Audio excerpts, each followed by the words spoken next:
Assalamu alaikum friends. So setting goals can be quite tricky. You're not sure exactly what you want or how many goals to have, what to set, what not to set. A goal might be that I want $1 million and I want a Lamborghini and things like that. But however, is that what you really want? Something great that Tim Ferriss talks about in his book is like, someone could give you $1 million for a job.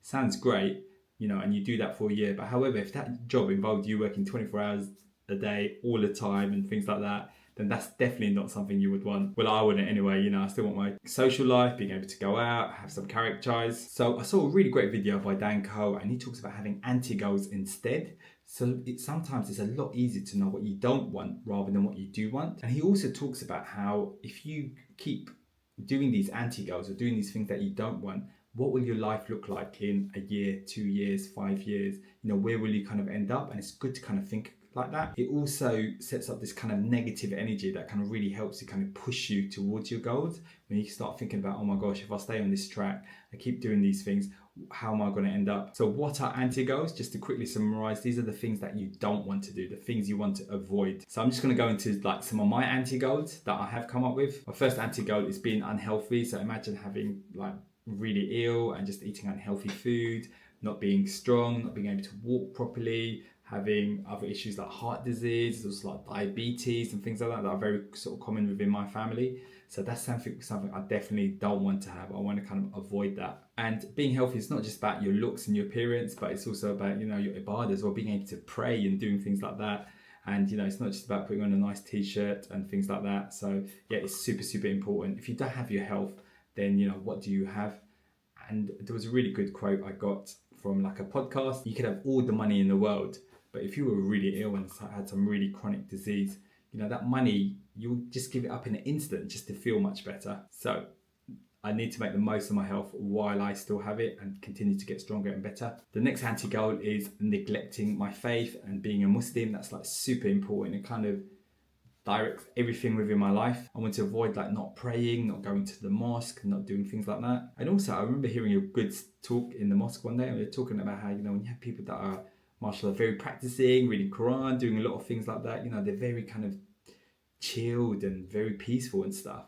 And it kind of gives you that peace of mind, and you cannot put a price on that. That is so super important, having that kind of just that nice ease and just knowing that you can sleep at night with no problems. My other anti-goal is like just not being a good family role model sort of person and not being there for my kids. My kids are growing up really fast, and my youngest son has autism as well. If I'm not spending time with my kids, helping them learn and like trying to show him some good lessons and things that I've learned from my experience, then how are they going to end up? I remember seeing this really good podcast once where they were talking about there was this father and he was like kind of doing really well in his career, making a lot of money and stuff like that. But then his kid ended up in prison. Like, what's the point of all that money if your child is up in prison and you're not there to be able to kind of support them, and if you weren't there to be able to keep an eye on them and things like that. So, obviously things happen and everything's in Allah's hands, but that's super important. Like, trying to be there for my kids and for my wife as well. The next goal is just kind of not being a good husband. Like, my wife,